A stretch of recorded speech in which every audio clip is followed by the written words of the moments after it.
Boa noite a todos, mais uma vez, sejam todos bem-vindos em nome do Senhor Jesus. É uma alegria imensa rever muitos rostos aqui essa noite. Eu estou muito feliz de nós podermos nos reunir. Olha aí, que estou valendo? Estou falando. Glória a Jesus. Eu estou muito feliz que a gente está reunido para estudar a palavra de Deus, adorar o Senhor, receber daquilo que o Senhor preparou para nós essa noite. Amém? Espero que você também esteja muito feliz por isso. Antes de iniciar o estudo da palavra essa noite, gostaria de dar alguns anúncios para vocês. Primeiro, lembrando vocês a continuar orando pelo retorno gradual dos cultos, presenciais.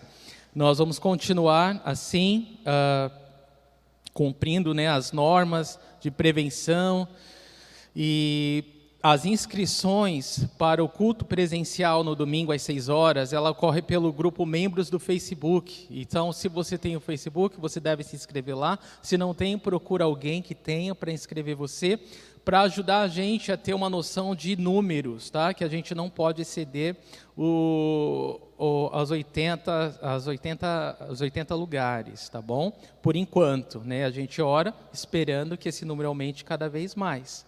Amém? Na terça-feira às 8 horas nós temos o nosso encontro online para oração. Toda terça às 8 horas nós oramos, e na quinta-feira às 8 horas nós nos encontramos também online para comunhão, e nós ruminamos a palavra do domingo, e é uma bênção, é maravilhoso esse tempo.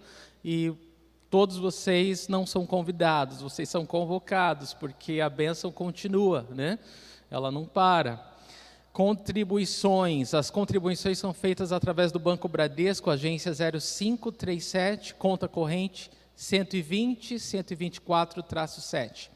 As cestas básicas continuam sendo distribuídas, então todo alimento não perecível é bem-vindo, você pode trazer direto para cá, agora no culto no domingo, ou você entra em contato com o Walter e ele pega na sua casa. Há famílias aqui no Corpo e no México 70 que nós ajudamos com essas cestas. E atenção para isso, oportunidades para servir. Eu sei que todos vocês são muito abençoados pelo trabalho dos irmãos da portaria, do multimídia, do projetor e do som, não é verdade? Todos nós somos grandemente abençoados por esses irmãos. E eu quero dizer para vocês que nós temos essa grande necessidade de pessoas para suprir a demanda desses ministérios. Então, eu peço que todos vocês orem com o coração aberto e ouvido, atento para ouvir a voz de Deus e participar. Eu vou repetir: portaria, multimídia, projetor e som. Nós precisamos de irmãos para ajudar nesses ministérios, tá bom? E a última coisa, o Douglinhas pediu para avisar vocês que antes de ir embora, se você é membro dessa igreja, desse corpo local, assina uma lista que nós estamos renovando a nossa ata, tá? A cada 4 anos nós renovamos, e chegou o momento de renovar mais uma vez. E é um requerimento que os membros assinem, tá? Então procura o Douglas, por favor, depois do culto, tá? A gente precisa disso para finalizar os papéis. Amém? Vocês estão felizes para estudar a palavra de Deus? Estão contentes? Abra comigo a sua Bíblia no Evangelho de Lucas, capítulo 20. Nós daremos sequência ao estudo do Evangelho de Lucas essa noite. O tema do nosso estudo do Evangelho de Lucas é Jesus, o homem perfeito. E o nosso versículo-chave é Lucas 19:10. Pois o Filho do Homem veio buscar e salvar o que estava perdido. Há 2 semanas, nós vimos os líderes religiosos questionarem a autoridade do Senhor Jesus. Vocês lembram disso? E nós aprendemos um pouco mais sobre a autoridade do Senhor. E essa noite, nós vamos ver Jesus contar uma parábola. Uma parábola é uma história fictícia com elementos da vida cotidiana para ensinar uma lição espiritual. Então, Jesus vai ensinar uma lição espiritual essa noite, e é através da parábola dos lavradores da vinha. Tá?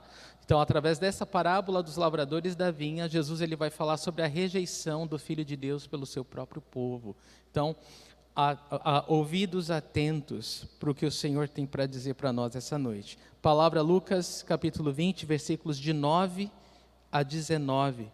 Vamos ler juntos. Então Jesus passou a contar ao povo esta parábola. Certo homem plantou uma vinha, arrendou-a a alguns lavradores e ausentou-se por longo tempo. Na época da colheita, ele enviou um servo aos lavradores, para que lhe entregassem parte do fruto da vinha. Mas os lavradores o espancaram e o mandaram embora, de mãos vazias. Ele mandou outro servo, mas a esse também espancaram e o trataram de maneira humilhante, mandando embora de mãos vazias. Enviou ainda um terceiro, e eles o feriram e o expulsaram da vinha. Então o proprietário da vinha disse: que farei? Mandarei meu filho amado, quem sabe o respeitarão. Mas quando os lavradores o viram, combinaram uns com os outros, dizendo: este é o herdeiro, vamos matá-lo, e a herança será nossa. Assim lançaram-no fora da vinha e o mataram. O que lhes fará então o dono da vinha? Virá, matará aqueles lavradores e dará a vinha a outros. Quando o povo ouviu isso, disse: que isso nunca aconteça. Jesus olhou fixamente para eles e perguntou: então, qual é o significado do que está escrito? A pedra que os construtores rejeitaram tornou-se a pedra angular. Todo o que cair sobre esta pedra será despedaçado, e aquele sobre quem ela cair será reduzido a pó. Os mestres da lei e os chefes dos sacerdotes procuravam uma forma de prendê-lo imediatamente, pois perceberam que era contra eles que ele havia contado essa parábola. Todavia tinham medo do povo. Senhor, obrigado pela tua palavra. Ó Deus, eu peço que o Senhor tenha misericórdia de nós essa noite e fale aos nossos corações, nos chacoalha, Deus, de forma que tudo que não venha do Senhor caia por terra e que só fique aquilo que é do Senhor. Eu oro que a tua palavra encontre lugar nos nossos corações para produzir frutos que permaneçam, Senhor, a fim de tudo que pedimos no teu nome, o Pai nos conceda, Jesus. Eu oro, Senhor, que o teu nome seja exaltado, que o teu povo seja abençoado, que Satanás seja humilhado essa noite. Oro por salvação de almas, Senhor. Eu oro por arrependimento e conversão sincera, Senhor. Eu oro, Deus, para que o teu povo, Senhor, seja cheio do teu amor, cheio da graça, cheio, Deus, do poder do alto para fazer a tua vontade. Eu oro em fé e te agradeço no nome do Senhor Jesus. Amém. Amém? Irmãos, o tema da mensagem dessa noite é: o Filho de Deus é rejeitado. O Filho de Deus é rejeitado. Bom, em primeiro lugar, eu tenho que lembrá-los que quando Jesus teve a sua autoridade questionada pelos líderes religiosos, você viu a maneira sábia que Deus deu para Jesus responder a eles, né? E eles acabaram saindo, né? Eles tentaram pegar Jesus numa cilada e Jesus virou a mesa, e eles que acabaram saindo sem responder, né? Com medo do povo. Muito bem, essa parábola, ela responde, né? Ela responde à pergunta dos líderes religiosos sobre a autoridade de Jesus. E é por isso que é tão importante você prestar atenção, porque nessa parábola, Jesus é o filho do dono da vinha. A vinha é Israel e os lavradores são os líderes religiosos. Então, estou falando para você de antemão para você compreender melhor esse texto. O versículo 9 diz assim para nós: então, Jesus passou a contar ao povo esta parábola. Certo homem plantou uma vinha, arrendou a alguns lavradores e ausentou-se por longo tempo. Jesus começa a parábola falando desse certo homem que plantou uma vinha e arrendou a alguns lavradores. Esse arrendamento de terra era muito comum na época de Jesus e ainda hoje não é, em muitos lugares. arrendar a terra, deixar com que outras pessoas cultivem essa terra, e o pagamento, né, o aluguel, vamos dizer assim, né, é feito com o fruto daquela terra, com o produto que a terra produz, a pessoa ela vai dando uma certa quantia para o dono daquela terra. Então Jesus está contando essa história, que é muito familiar para eles, não só pela cultura da época, né, uma comunidade, né, bem agrícola, né, mas principalmente por causa daquilo que a palavra de Deus diz lá no Antigo Testamento. Jesus está tocando na fé, no coração, naquilo que essas pessoas que estavam ouvindo Jesus acreditavam. Então, quando Jesus ele fala da vinha especificamente, ele está tocando num ponto que é muito importante para o povo de Israel, porque eles conhecem o Antigo Testamento, e eles sabem que Deus chama Israel de vinha. Eles sabem, e eu quero ler para você Isaías capítulo 5, versículos de 1 a 7. Diz assim, prestem atenção. Cantarei para o meu amigo seu cântico a respeito da sua vinha. Meu amigo tinha uma vinha na encosta de uma fértil colina. Ele cavou a terra, tirou as pedras e plantou as melhores videiras. Construiu uma torre de sentinela e também fez um tanque de prensar uvas. Ele esperava que desse uvas boas, mas só deu uvas azedas. Agora, habitantes de Jerusalém e homens de Judá, julguem entre mim e a minha vinha. Que mais se poderia fazer por ela que eu não tenha feito? Então, porque só produzi uvas azedas, quando eu esperava uvas boas? Pois eu lhes digo o que vou fazer com a minha vinha. Derrubarei a sua cerca, para que ela seja transformada em pasto. Derrubarei o seu muro, para que seja pisoteada. Farei dela um terreno baldio, não será podada nem capinada. Espinheiros e ervas daninhas crescerão nela. Também ordenarei às nuvens que não derramem chuva sobre ela. Pois bem, a vinha do Senhor dos Exércitos é a nação de Israel, e os homens de Judá são a plantação que ele amava. Ele esperava a justiça, mas houve derramamento de sangue. Esperava a retidão, mas ouviu gritos de aflição. Então, quando Jesus ele dá uma parábola, né, que poderia, né, para alguns não passar de uma outra história, para aqueles que ouviram, eles entenderam perfeitamente que Jesus estava falando da nação de Israel, e que ele estava falando do que Deus faria com a nação. E é claro, os líderes religiosos, né, como culpados, né, por toda essa decadência e consequência, eles conheciam o que Jesus estava falando, e eles abriram muito bem os seus ouvidos nessa hora, quando Jesus falou isso. No Salmo 80, versículo 8, diz assim: do Egito trouxeste uma videira e expulsaste as nações e a plantaste. Esses homens religiosos, eles conheciam a palavra de Deus, eles ensinavam a palavra de Deus, eles diziam crer na palavra de Deus. E agora Jesus vai dar um teste para eles.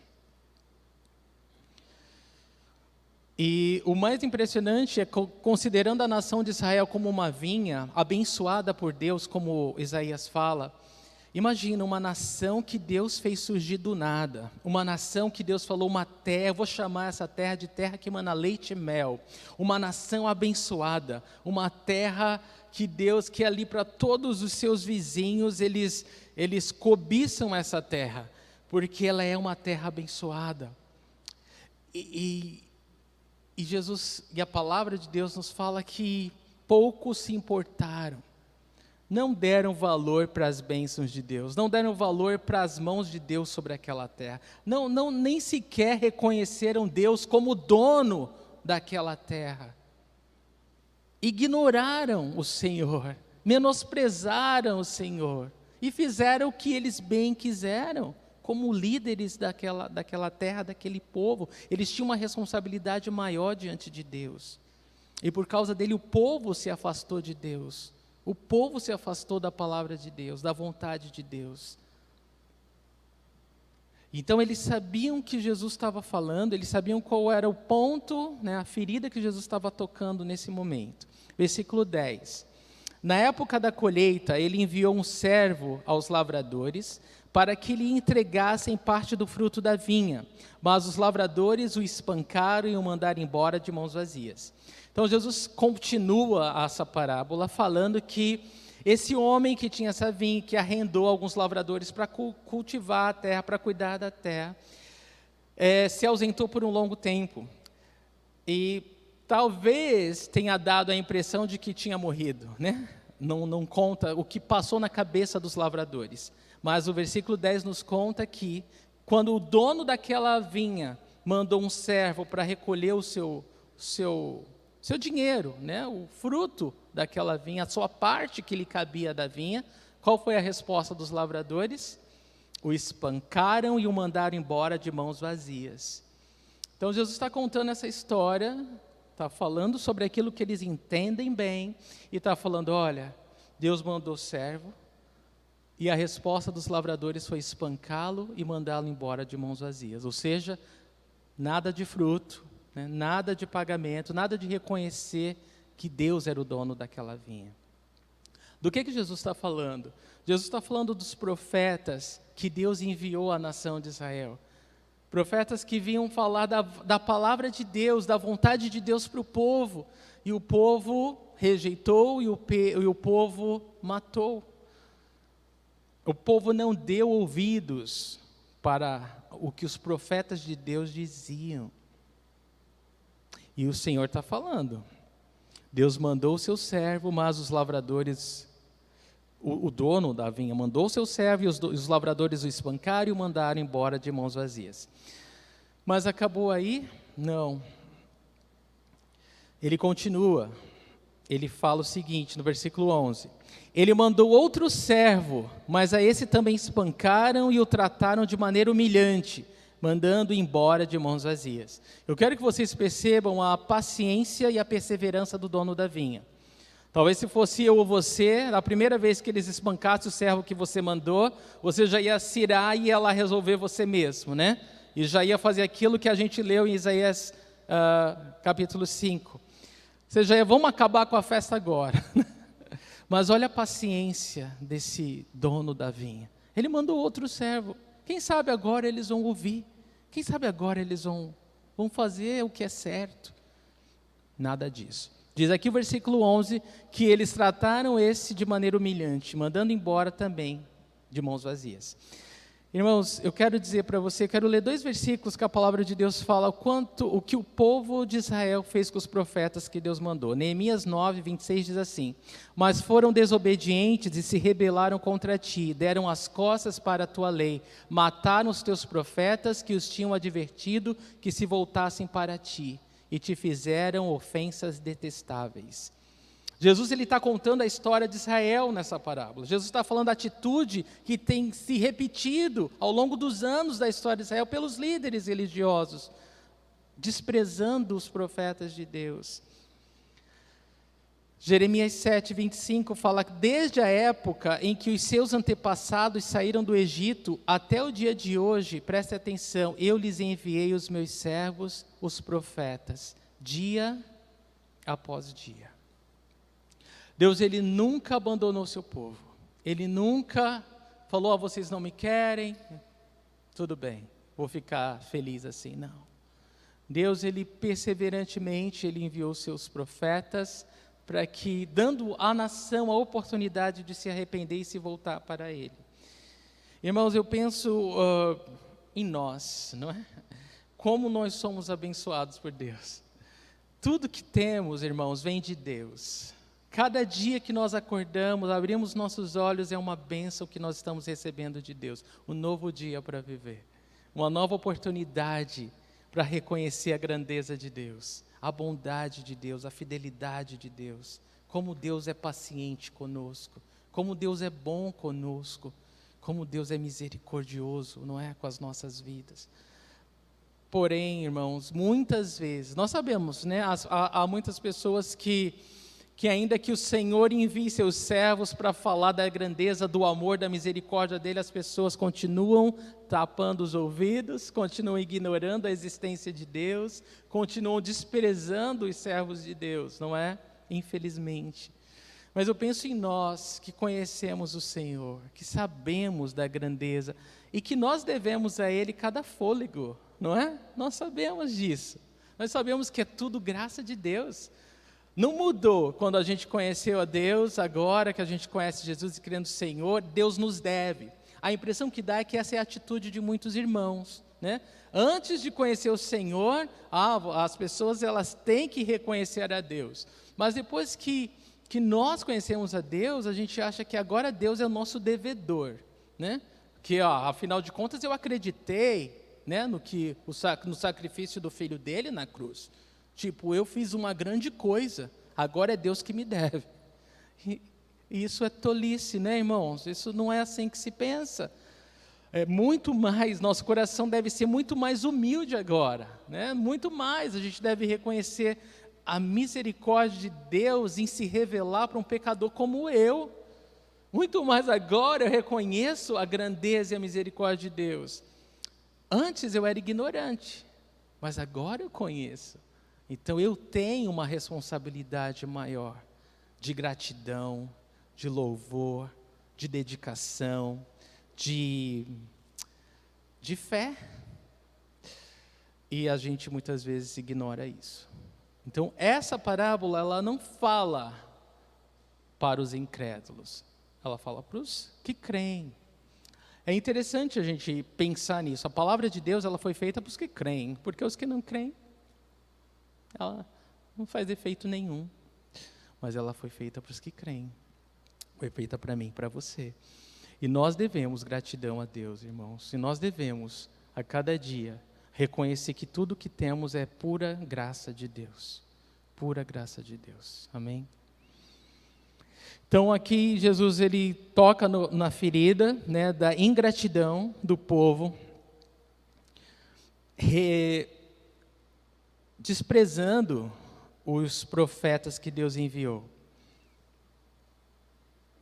E ao invés de responderem com gratidão, né, porque eles poderiam no mínimo pensar, e eu quero que você pense comigo, poxa vida, essa vinha não é minha, não foi eu que plantei.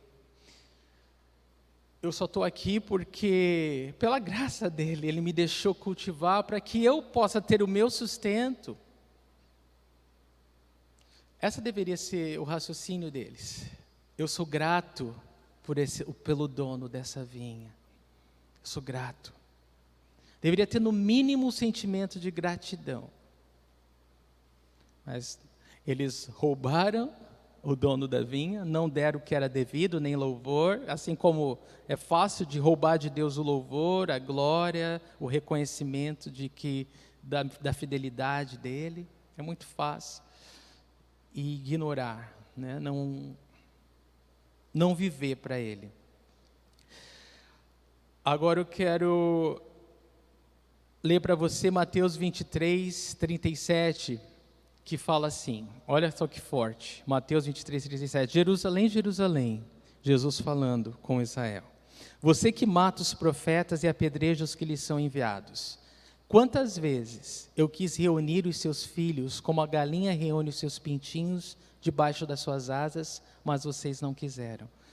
E aqui está falando, Jesus está falando não só da perseverança de Deus, mas do amor de Deus, em desejar repetidas vezes reunir aquele povo debaixo de suas asas, né, como a galinha reúne seus pintinhos. Isso está falando de conceder proteção, de conceder cuidado, como Deus desejava ser o abrigo, como Deus desejava ser o porto seguro desse povo, que esse povo confiasse em Deus, no Deus que deu a palavra para eles, as promessas para eles, mas eles não quiseram. Não dá, irmãos, para olhar esse texto e não pensar em nós, né? Não dá para a gente ignorar o fato de que Deus é tão bom para nós, e quantas vezes Deus quer nos reunir debaixo das suas asas, nos conceder a proteção, e nós, ao invés de olharmos para Deus, nós estamos olhando para homens, estamos olhando para situações, estamos olhando para o inimigo, estamos olhando para tanta coisa, para tantos lugares, e nós não olhamos para o Senhor. Nós estamos igualmente desprezando, nós estamos igualmente não reconhecendo quem Deus é na nossa vida, que Ele é o dono da nossa vida, irmãos. e que nós somos essa vinha nas mãos de Deus. A nossa vida é essa vinha. E tudo que nós temos é para a glória dele. Versículo 12.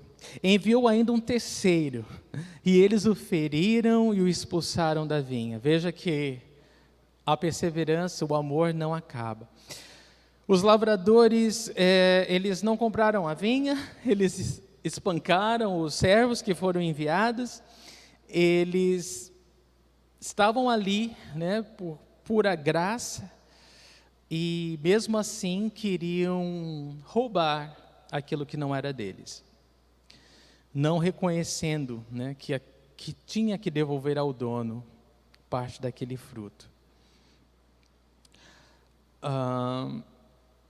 Eu quero que vocês entendam uma coisa, porque muitas pessoas acham que Deus ele é mau, né, porque ele vai julgar essa terra. Mas eu quero que você entenda assim a generosidade do dono da vinha. Como Deus é longânimo, como Deus espera que os incrédulos se arrependam, como Deus espera que o seu povo se volte para Ele. E eu sei que você entende o que eu digo. Eu sei que cada um deve ter uma história dessa paciência de Deus, né? Cada um tem uma história de quanto Deus ele não desiste, quanto Deus ele insiste, quanto Deus ele faz coisas de Deus para que a gente se arrependa, para que a gente volte, para que a gente reconheça quem Ele é nas nossas vidas, que sem Ele nós não podemos viver. Então, mas vai ter um dia, irmãos, a gente sabe disso, a Bíblia conta para a gente, né? O dia do acerto de contas, vai haver um dia que essa era da graça ela vai acabar. Vai ter que acabar, né? Até por aqueles que reconhecem a Deus, né? Nós não vemos a hora, né, de estar face a face com o Senhor, estar longe desse mundo ímpio e mal, doente, vil e egoísta. A gente almeja isso, a gente espera isso. E conforme o tempo vai passando, mais e mais, né, nós ansiamos para estar com o Senhor para sempre, face a face com Ele. Deve ser natural para o povo de Deus. Então, tem que haver um último dia, e Deus determinou que vai haver o último dia. Vai ter um dia que Deus vai falar, chega, basta. E vai haver uma prestação de contas. E todo mundo vai ter que prestar contas a Deus de tudo que tem, tudo que Deus deu. E Deus é justo em fazer isso, porque tudo que temos é dele. O fôlego de vida vem dele. Ele está sendo justo. E então, antes de qualquer um pensar, como Deus é mau, como pode Deus fazer isso? Deus, ele é paciente. E a Bíblia nos fala que ele espera que todos se arrependam. E que o desejo de Deus é que todo homem seja salvo. Deus deseja que todo homem seja salvo. Mas Deus não vai forçar e obrigar ninguém. Versículo 13. Então o proprietário da vinha disse, que farei? Mandarei meu filho amado, quem sabe o respeitarão. Então, não tendo sucesso enviando seus servos para seu povo, a nação de Israel, o dono da vinha, ele fala, eu já sei o que eu vou fazer, eu vou enviar meu filho, quem sabe o respeitarão, quem sabe, vou enviar meu filho. Então o dono da vinha, ele decide enviar o seu filho amado. Eu gosto disso, que não é simplesmente filho, né? Jesus poderia nos poupar dos detalhes da parábola, mas ele é incrível, né? E ele fala, mandarei meu filho amado, quem sabe o respeitarão. É claro, o dono da vinha manda o seu filho, e a gente sabe de quem Jesus está falando. Jesus está falando de si mesmo, ele é o filho do dono da vinha, ele é o filho de Deus, ele é aquele que foi enviado à nação de Israel, o Messias prometido, para que o mundo fosse salvo por ele. Mas o seu próprio povo o rejeitou. Nós sabemos que o seu próprio povo o desprezou, não creu nele. É incrível, mas Jesus ele continua contando a história, versículo 14. Vamos ver o que acontece. Mas quando os lavradores o viram, versículo 14, combinaram entre si, dizendo, este é o herdeiro, vamos matá-lo, e a herança será nossa. O pensamento dos lavradores foi: bom, a gente já mandou os servos embora, talvez o dono da vinha já esteja morto, vem agora o filho dele é o herdeiro. Se a gente matar o filho, nós seremos donos dessa vinha para sempre. Nós vamos nos livrar dos nossos problemas. Nós vamos dar um fim aos nossos problemas agora. Esse foi o pensamento dos lavradores da vinha. E pasmem, né? Esse foi o mesmo pensamento dos líderes religiosos com Jesus. Irmãos, Jesus, ele fazia milagres, ele fazia morto levantar, ele dava vista aos cegos, ele fez paralítico andar. Era irrefutável quem ele era. Ele não pecou nenhuma palavra, nunca se contradiz no que dizia. Andou sobre as águas, multiplicou o pão e o peixe. Jesus estava falando claramente quem ele era. Emanuel, Deus conosco, o Filho de Deus está aqui, Deus encarnou, Deus se revelou a vocês, o Messias prometido, o Salvador do mundo, está aqui entre vocês. Não havia como negar. Mas o pensamento deles, dos líderes religiosos, foi: vamos acabar com ele. Vamos acabar com ele. E os nossos problemas acabam. Se eles reconhecessem que Jesus era o Filho de Deus, significava: bom, a gente não tem que... Glória a Deus, né? Se eles reconhecessem, glória a Deus, o Messias de Deus está aqui. Que festa, que alegria, que bênção. Mas não, eles não reconheceram e eles desprezaram, e a gente sabe da história, eles o mataram. É interessante aqui, irmãos, comentar que Jesus sabia como, onde, por que ele seria morto. Nesse momento, Jesus está contando essa parábola falando dele mesmo e falando o que vai acontecer. Eu sou esse, e vocês vão me rejeitar e vão me matar. Jesus está profetizando a própria morte com essa parábola, contando para eles: é isso que vai acontecer. Vocês estão acompanhando a história? Jesus estava falando para eles: o próximo passo é esse, vocês vão me matar. Jesus está contando para eles, é impressionante isso.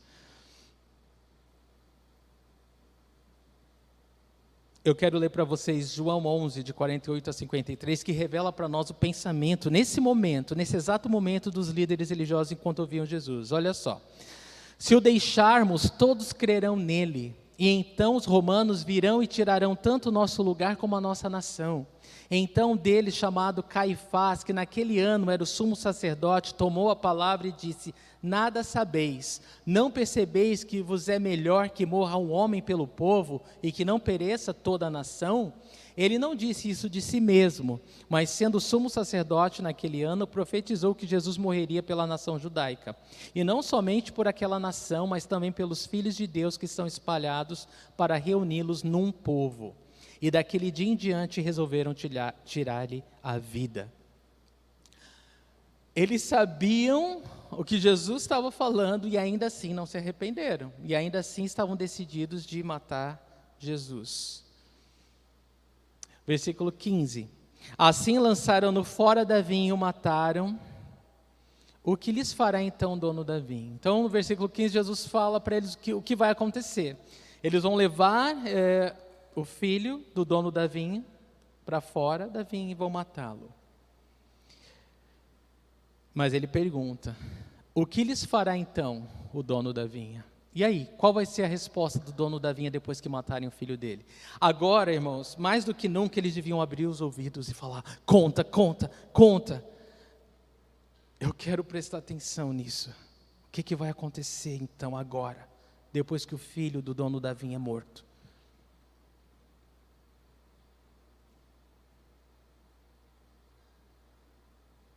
Versículo 16.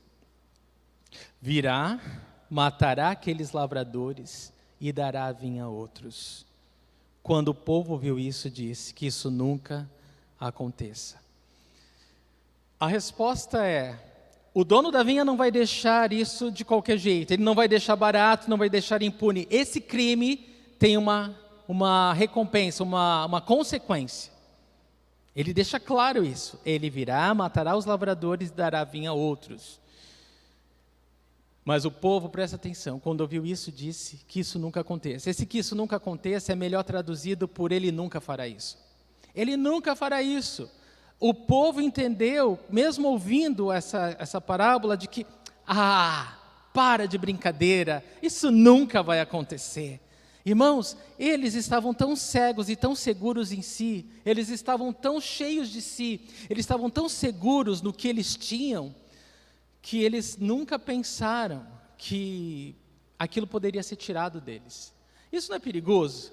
Isso é muito perigoso. Deus me ajuda. Quando eu estava estudando, irmãos, deu um santo temor no meu coração, porque, meu Deus, é muito fácil de nós pensarmos, eu estou com a bola toda, eu sou filho de Deus, amado por Deus, tenho tudo de Deus, olha como eu sou abençoado. Eu não devo respeito a Deus, eu não devo reverência a Deus, eu não tenho que prestar contas a Deus, olha como eu sou, eu tenho tudo que eu quero. Vocês entendem o que esse povo pensava?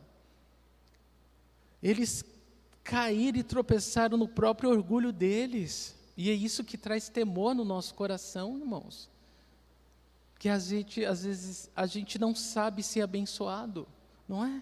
Esse povo era muito abençoado, mas não sabia continuar na bênção. Eles não souberam continuar na bênção, eles não souberam ser gratos, ser humildes, reconhecer que eles não eram merecedores daquilo, era por a graça de Deus.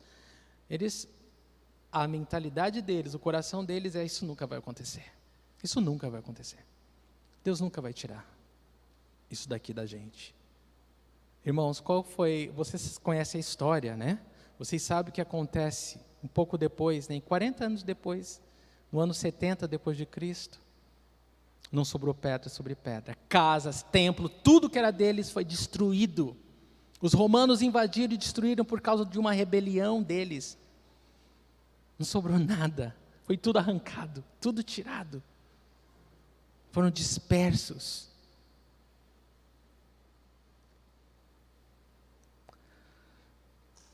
Nós devemos ser mais reverentes a Deus, irmãos. Nós devemos ser mais humildes diante de Deus. Nós não devemos nos gloriar em quem nós somos e no que nós temos, porque tudo pode passar muito rápido, tudo pode acabar muito rápido. Nós temos que parar e pensar onde estamos nos apoiando, onde está a nossa confiança. Onde está a nossa confiança? Em que temos, no que somos, no título que temos. Nossa confiança está na nossa conta bancária. Hoje em dia já não dá nem para se confiar na conta bancária. Hoje é só tudo uma ilusão de ótica, né? Você entra no Face, é tudo uma ilusão, né? Não tem nada, mas parece que tem muito, né? Mas onde está a nossa confiança, né? Onde estamos nos apoiando de verdade? Será que é no Senhor, irmãos? Porque se não for no Senhor, é uma ilusão, né? São falsos pés, logo vão roer. Então nós temos que parar e colocar a nossa confiança, a nossa esperança no lugar certo, que é em Jesus. Nenhum outro lugar é seguro. Versículo 17. Jesus olhou fixamente para eles e perguntou: então qual é o significado do que está escrito? A pedra que os construtores rejeitaram tornou-se a pedra angular. A resposta de Jesus, a fala estúpida deles, desculpa a palavra, foi: então vocês me falem o que significa. E ele cita o Salmo 118, que fala do Messias, da vinda e da rejeição do Messias. E ele cita o versículo 22, ele fala: a pedra que os construtores rejeitaram tornou-se a pedra angular. Ele está falando, então qual é o significado disso? Se isso não vai acontecer, me explica isso então. Vocês estão duvidando que isso vai acontecer? Então me fala, o que quer dizer isso? Que está profetizado lá na palavra de Deus, que vocês falam crer, que vocês falam confiar, que vocês carregam para cima e para baixo. Explica para mim. Irmãos, Jesus, quando ele fala da pedra que os construtores rejeitaram, ele está falando dele. Jesus é a pedra angular, principal, de esquina que os construtores rejeitaram. E essa pedra se tornou a pedra principal. Antes da gente explicar isso, eu quero falar para você como a palavra de Deus, ela fala que Jesus é a pedra. Em 1 Coríntios 10, de 3 a 4, fala que Jesus é a rocha, a pedra da provisão que guiou Israel no deserto. Diz assim: todos comeram do mesmo alimento espiritual e beberam da mesma bebida espiritual, pois bebiam da rocha espiritual que os acompanhava, e essa rocha era Cristo. Então a rocha que guiou o povo no deserto, o povo de Israel no deserto, que proveu o alimento, era o próprio Cristo, é o próprio Jesus, a palavra está falando. Jesus é essa rocha que guiou o povo, que proveu para o povo. Em 1 Pedro 2, de 7 a 8, fala que Jesus é a pedra do tropeço, e isso nós devemos prestar atenção. Diz que, portanto, para vocês, os que creem, esta pedra é preciosa, mas para os que não creem, a pedra que os construtores rejeitaram tornou-se a pedra angular, e pedra de tropeço e rocha que faz cair. O mesmo significado, aqueles que creem nessa rocha, em Jesus como Filho de Deus, como Deus revelado, Salvador, esses estão seguros, esses são abençoados. Essa pedra é preciosa, ela é valiosa, ela vale a nossa salvação.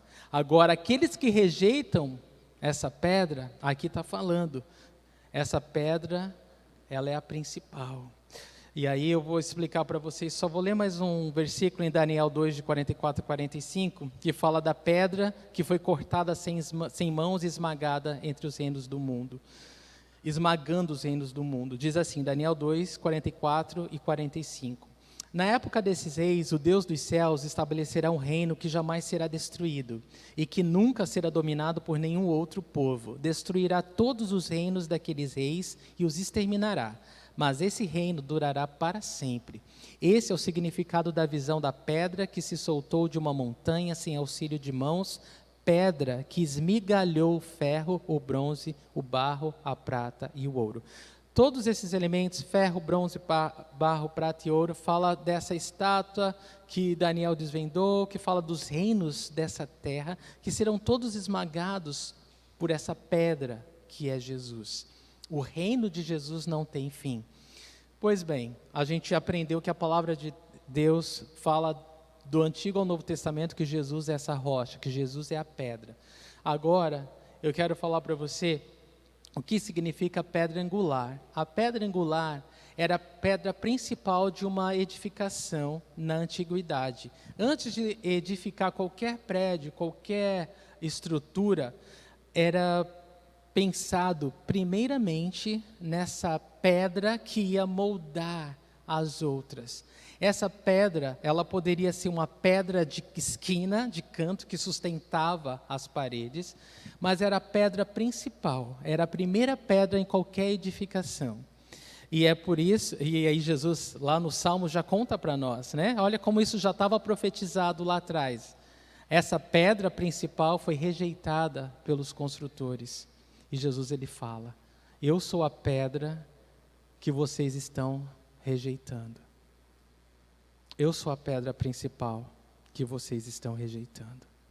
Jesus está falando para eles, me explica então o que isso quer dizer e o que vocês vão fazer. Forte, irmãos. Um comentarista bíblico falou, essa era uma pedra-chave ou pedra principal em um edifício ou obra arquitetônica. Era a pedra que era essencial, crucial para toda estrutura. Então Jesus falou através da palavra de Deus para eles quem ele era, que ele era essa pedra que eles mesmos estavam rejeitando. Versículo 18 diz que todo o que cair sobre esta pedra será despedaçado e aquele sobre quem ela cair será reduzido a pó. Irmãos, vocês entendem o que está dizendo aqui? Jesus é a pedra, Jesus é essa rocha, mas presta atenção no que Jesus fala. Todo o que cair sobre essa pedra, sobre Jesus, será despedaçado. Quando você se lança sobre Jesus, sabe, quando a Rebeca pula de uma altura qualquer, e ela pula rindo assim, você parece, que loucura, mas ela sabe que eu vou segurar ela. Ela não pensa duas vezes que o papai ou a mamãe vai segurar ela, ela confia, ela se lança, ela joga, você coloca ela em qualquer altura, ela pula. Ela confia. todo o que se lançar sobre Jesus é despedaçado. Mas eu pensei que era uma coisa boa. É bom. Ser despedaçado é que você vai ser desconstruído e construído de novo. É como se lançar em cima dessa rocha que o oleiro vai juntar os pedaços e fazer uma coisa nova. Ele vai fazer uma nova vida. Um novo ser, um novo homem, uma nova mulher. Se você se lançar sobre Jesus, não tenha medo, o velho homem tem que morrer, porque o novo homem vai ressurgir, vai nascer. É assim, tem que ser assim. Importa o homem nascer de novo, tem que nascer de novo. Nascer de novo, nova vida. As coisas velhas se passaram, eis que tudo se fez novo. Essa é a promessa de Deus para todo que confia em Jesus. Tem que ser despedaçado. Mas aqui fala, aquele sobre quem ela cair será reduzido a pó. Aí é ruim. Antes, me lançar sobre essa pedra, ser despedaçado, mas ter a certeza de que Deus vai me fazer de novo, que Deus vai me dar uma nova vida, completa, abundante, do que rejeitar Jesus. Não quero o braço estendido de Deus, não quero a salvação provida por Deus. Eu sei o que eu estou fazendo, eu cuido da minha vida, eu sei o que eu faço. Porque se essa for a minha atitude, se essa for a nossa atitude, essa pedra vai cair sobre nós um dia. E não vai sobrar nada. O que diz aí? Será reduzido a pó. Acabou. Acabou de vez. Então é melhor cair sobre essa pedra do que ter essa pedra, o julgamento de Deus, caindo sobre nós e reduzindo-nos a pó. Jesus está falando isso para o seu povo. Daniel 2, de 34 a 35. Enquanto estavas observando, uma pedra soltou-se sem auxílio das mãos, atingiu a estátua dos pés de ferro do barro e os esmigalhou. Então o ferro, o barro, o bronze, a prata e o ouro foram despedaçados, viraram pó, como o pó da debulha do trigo na eira durante o verão. O vento os levou sem deixar vestígio, mas a pedra que atingiu a estátua tornou-se uma montanha e encheu toda a terra. Essa pedra é Jesus. Versículo 19. Os mestres da lei e os chefes dos sacerdotes procuravam uma forma de prendê-lo imediatamente, pois, prestem atenção, perceberam que era contra eles que ele havia contado essa parábola. Todavia tinham medo do povo. A resposta desses homens que ouviram essa história, você poderia pensar, nossa, eles devem ter se arrependido, né? Eles devem ter, meu Deus, não faz isso conosco, nos perdoa. Não. Eles pensaram, agora que a gente tem que acabar com ele mesmo, porque o negócio está ficando sério. A gente tem que ser rápido. Esse foi o pensamento deles. Eles não se arrependeram. Mas eles tinham medo do povo, então eles tinham que ter cautela. Mas eles não mudaram o coração, não se arrependeram. Eles provavelmente pensaram, nós nunca vamos ser esses lavradores. Irmão, dura coisa é ouvir a palavra de Deus e pensar, isso não é para mim. Não é verdade? É a pior coisa que existe, é você ouvir a palavra de Deus e no seu orgulho, né, na sua cegueira espiritual falar, isso não é para mim. Isso não é para mim, isso não se aplica para mim, isso não serve para mim. Foi o que esses homens fizeram, infelizmente, e a gente sabe a consequência disso. Mas nós não somos assim, nós somos os que ouvem e creem. E João 3, 14 e 15, é o último versículo, diz, da mesma forma como Moisés levantou a serpente no deserto, assim também é necessário que o Filho do Homem seja levantado, para que todo que nele crê tenha vida eterna. Jesus está falando que Moisés, no Antigo Testamento, levantou uma serpente de bronze no deserto, para que todos que estivessem morrendo, olhassem para a serpente de bronze e eram curados, né? Imediatamente curados. Jesus está falando, eu vou ser levantado, o Filho do Homem, Filho de Deus, vai ser levantado numa cruz, e todos que olharem para Ele com fé serão salvos, não morrerão, mas terão a vida eterna. Irmãos, Jesus ressuscitou, Ele está aqui, Ele ama você, e o apelo, eu sou um servo desses que Ele envia, para dizer que Deus te ama e que Ele Ele deseja morar no teu coração, Ele deseja guiar você numa vida que é abundante, mas você precisa crer. A sua parte é fácil, é confiar nisso, amém? É receber essa palavra e não desprezá-la, e não rejeitar Jesus. Talvez Jesus para você ouviu falar muito de Jesus, mas nunca pensou que você poderia conhecê-lo pessoalmente. E eu estou aqui para falar para você que pode. Você pode conhecer Jesus pessoalmente. Ele venceu a morte, Ele é vivo, e só Ele pode nos garantir vida eterna. Amém? Então, eu gostaria que você ficasse em pé, eu quero orar por todos vocês. Pai Celestial, muito obrigado pela Tua palavra. Senhor, essa palavra, Deus, que é forte, Deus, que fala de rejeição e que a gente aprende tanto, Deus, a ser grato, a ser humilde, a ser crédulo, Senhor, na Tua palavra, sobretudo na Tua palavra, Senhor. Eu oro que em nome de Jesus essa noite o Senhor possa agir sobrenaturalmente em cada coração, trazendo vida eterna. Eu oro que a Tua palavra gere fé, Senhor.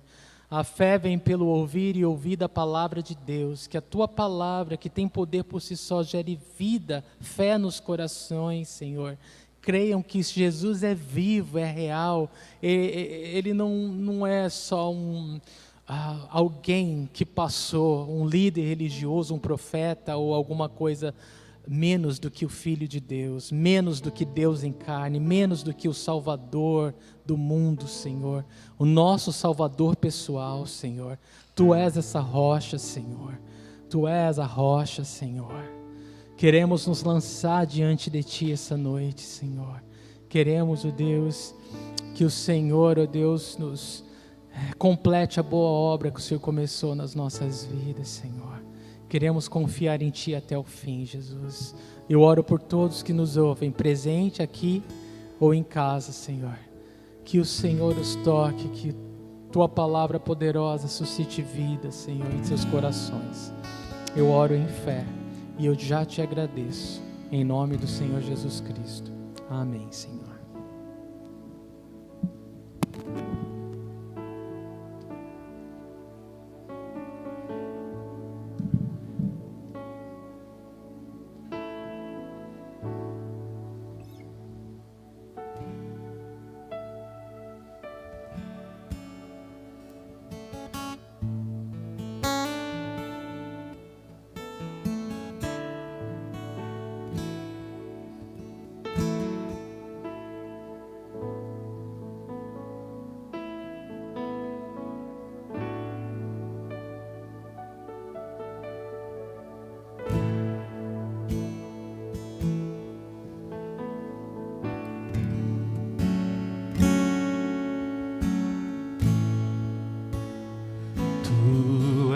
és meu rei,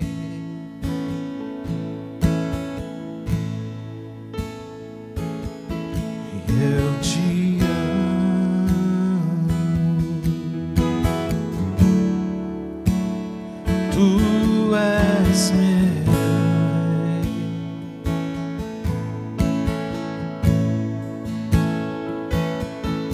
eu te adoro.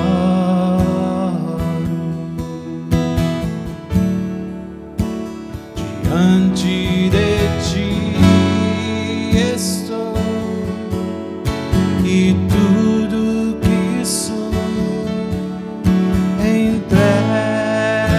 a Ti, meu Rei. Tudo que já sonhei a Ti eu dou.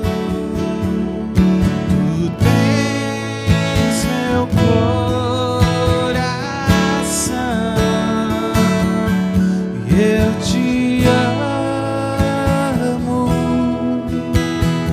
amo,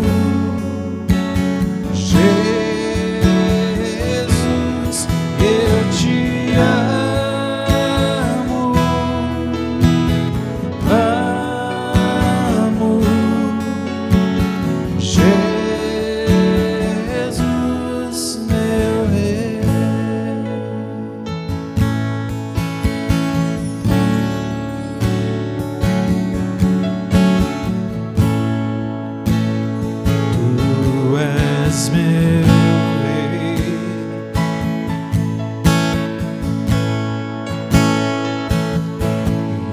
te amo. Tu és meu rei.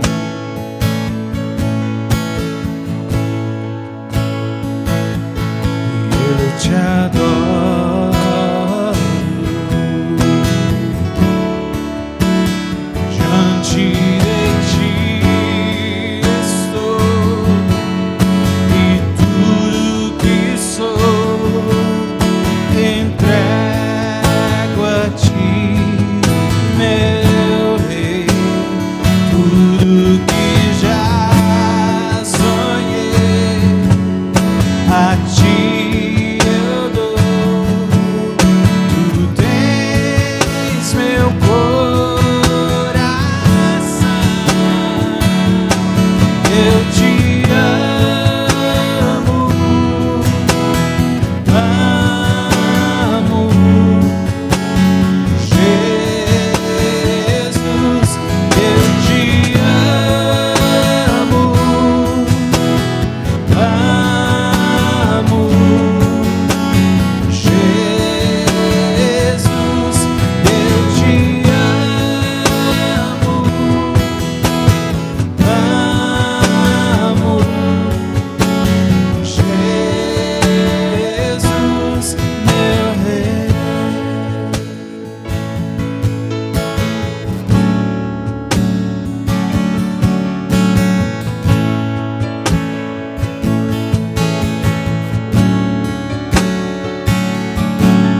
Na manhã mais graciosa, ouvi a tua voz a conceder-me salvação.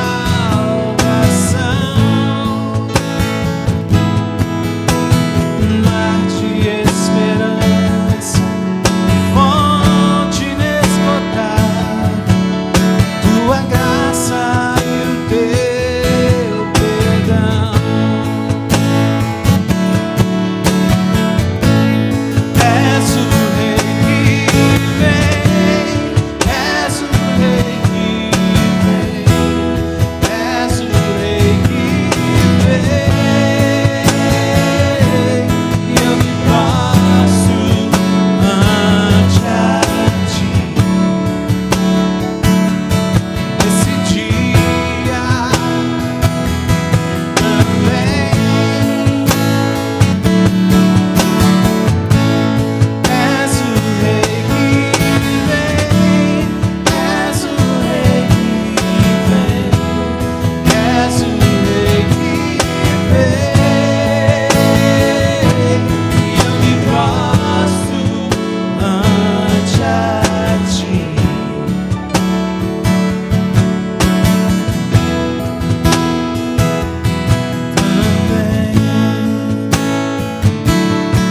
Tomas o mundo em tuas mãos e reinas compassivamente.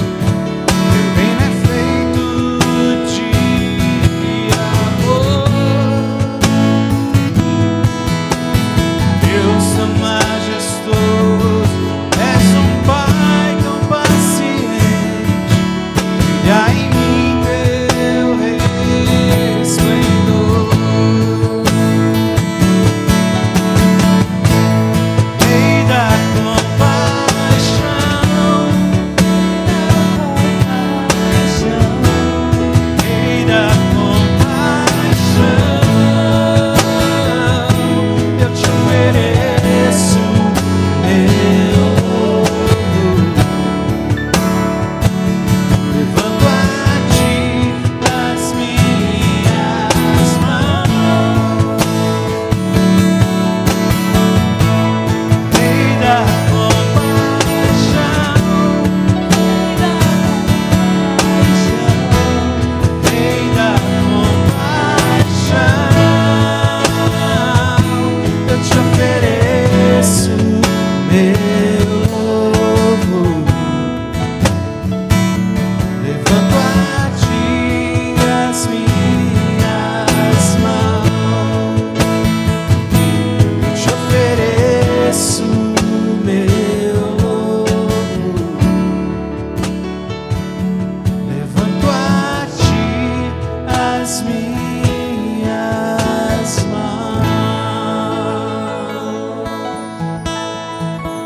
ao Senhor, em nome de Jesus. Esse louvado.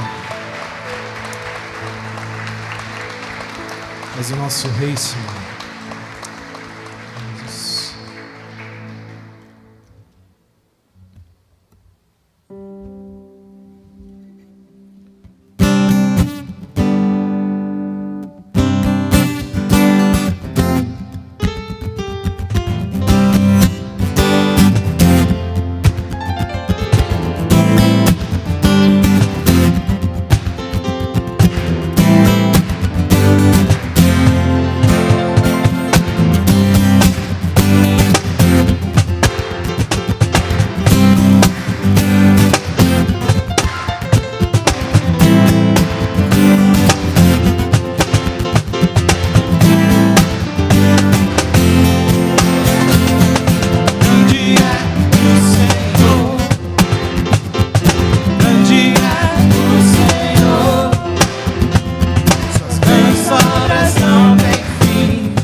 Jesus.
Deus abençoe a todos. Uma ótima semana em nome de Jesus.